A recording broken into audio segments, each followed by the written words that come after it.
যারা আমার ব্লগ দেখে থাকো তারা তো জানবেই যে আমি বিগত কয়েকদিন ধরে শেওড়াফুলিতে ছিলাম। আর শেওড়াফুলি কলকাতায় এটা আমার যাতায়াত লেগেই থাকে, কারণ এক জায়গায় আমার শ্বশুরবাড়ি আর এক জায়গায় আমার বাপের বাড়ি। সো আমি দু জায়গাতেই আমাকে যাতায়াত করতে হয়। এতগুলো ব্যাগ নিয়ে ব্রিজ থেকে নামতে নামতে দেখি আমার ট্রেন এসে গেছে। এদিকে ট্রেনের সামনে গিয়ে দেখি এত পরিমাণ ভিড়, কারণ দিনটা ছিল মানডে আর এতটাই দরকার ছিল আমার যে আমাকে বাড়ি ফিরতেই হতো।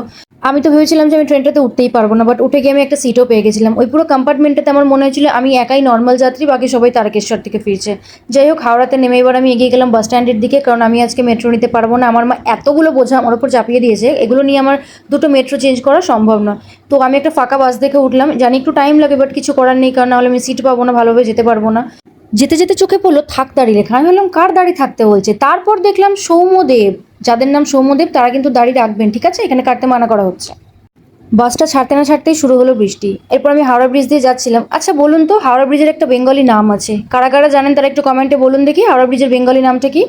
কিছুক্ষণ পরেই বাস কন্ডাক্টর এসে আমার হাতের মধ্যে একটা টিকিট ধরিয়ে দিল। আমি টাকা বের করতে যাওয়ার আগেই বললো, থাক, আপনাকে দেখেই মনে হচ্ছে আপনি ভিখারি, টাকা লাগবে না। এই ফেসিলিটিটা পাওয়ার পর আমার ইচ্ছে হলো আমি একদিন প্লেনেও যাতায়াত করে দেখবো আমাকে ফ্রিতেই যেতে দেয় কিনা। রাইটার্স বিল্ডিং ফেলে একটু এগিয়ে যেতে গিয়েই দেখি যারা বলে আমার হাত অনেক দূর আছে, তাদের মধ্যে কারোর একটা হাত এখানে আমি দেখতে পেয়ে গেলাম। আচ্ছা, এবার একটু ইমাজিন করুন তো বসে বসে এরকম ঠিক একটা সন্ধ্যাবেলা আপনি কলকাতার রাস্তা দিয়ে যাচ্ছেন, ঝমঝমিয়ে বৃষ্টি, চারিপাশে যেদিকে দেখছেন সবুজ আর সবুজ। আর কলকাতার রাস্তাঘাট তেমনিই দেখতে ভালো লাগে, স্পেশালি আমার খুব ভালো লাগে।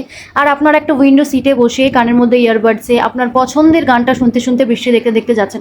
আমার মতো ফকিন্নিদের জন্য এটা বলছি, কারণ আমাদের চার চাকা নেই, সো পাবলিক ট্রান্সপোর্টে আমাদের যাতায়াত করতে হবে। আপনি পেয়ে গেছেন বাসের উইন্ডো সিট। আরে এটা ভেনিস নয়, ভিক্টোরিয়ার বাইরের গেটটা দেখাচ্ছি। দেখেছেন? আমার ভিডিও দেখার সুবিধা, কলকাতা দেখাতে দেখাতে কেমন আপনাদেরকে ভেনিস দেখিয়ে দিচ্ছি। এই জন্য বলি আমার ব্লগ দেখবেন। ইমাজিনেশনটা এত অবধিই ছিল, কারণ আমার মতন একটা উদরপিণ্ডির যে লাক এত ভালো হবে সেটাও নয়। এরপরে আমার এই এক্সাইড মোড় থেকে যা ঝঞ্ঝাট শুরু হলো।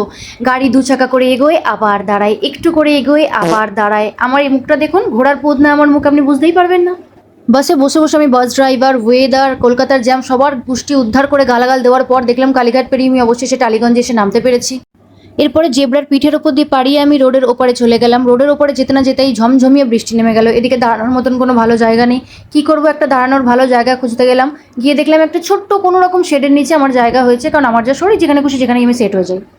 বাড়ি ফিরছি না কুস্তি করে ফিরছি ধরতেও পারবেন না আমাকে দেখে, আমার অবস্থা যা বিধ্বস্ত হয়েছিল। এরপর দেখলাম আমার কুম্ভু প্যান্ডাটা আমাকে নিতে চলে এসেছে। ফাইনালি আমি একটু রিলিফ পেলাম গাড়িতে ওঠার পর।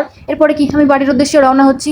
আমি প্রচণ্ড হাঁপিয়ে গেছি। বাড়ি গিয়ে আমি একটু শোবো, খাবো, অনেক কিছু করবো। দেখা হবে পরের ব্লগে। বাই।